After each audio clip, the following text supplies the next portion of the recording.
In the last section, we learned different panels in Lightroom and learned how to do the overall. What I mean is when we did anything to the image, all of the image will be affected with these things that we have learned so far. Now we are going to learn local adjustments settings or local adjustment tools. They're located in the top toolbar in here, and we have already studied and learned the crop overlay or crop tool. In this section, we will be learning the rest of it, and the first one we are going to start with is spot removal, or its shortcut Q. As its name suggests, spot removal is used to remove some spots from our image, and it's like healing tool in Photoshop. By just clicking on it, we will see this shortcut, and by clicking on the areas that you want to remove, Lightroom will automatically do the rest for us. And we see that the black spot is removed. The different sliders in here are size, which defines the size of the healing circle or the areas that are being affected, as you are seeing in here. The second one is feather. Feather is the smoothness around the areas that are being affected. 0, it means there's a harsh change or harsh effect. 100, it's a very smooth one, and so on. Opacity is used to control the opacity of the effects. For example, if it's 0, it won't do anything special. If it is at 50, we will see some minimal changes in the area that we have selected, and like just like that. Also, another thing in here is that we can select the area ourselves too. For example, when on some areas Lightroom does not do a very good job of choosing the specific or similar areas to that point, or that Lightroom lets us choose the healing areas that are being copied. You see these two circles. The first one is the reference area and the second one is the source. It means that Lightroom gets all the information and analyze it and sees that this area is very similar to the area that we want to fix or we want to heal. And it copies the information of that area into this point. But for some reason, Lightroom does not do any good job for us. We can change it and we can select the area ourselves.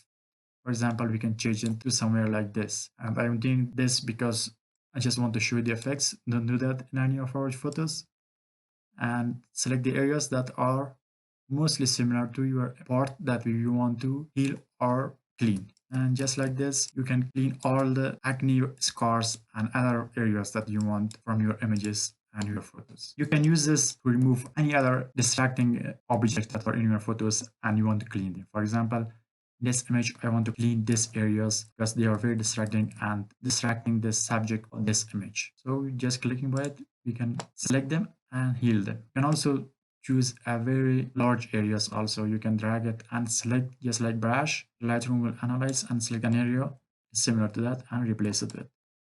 And as I said before, Lightroom will not do a very good job at some points. On that cases, you have to do the selecting yourself. And yeah, you can select and clean every areas that you want from your image. It's just like content aware fill in Photoshop for those of you who are familiar with Photoshop. And yeah, we see that Lightroom clean that area. And when you're doing your own cleaning, and be careful, use this tool very precisely and don't do anything like this because I'm just showing you how to do that and what are the effects of this tool. The next one is red eye correction. This tool is rarely used because nowadays the cameras are getting smarter and they will fix the red eye problem of your images right away out of the camera. Red eye effects happens when you are taking photos at night and the lights get reflected from the eyes of your subject and the eyes will look somewhat like red and any other tint or any other hue of the colors. By this tool, you can choose and fix that problem. Let's see what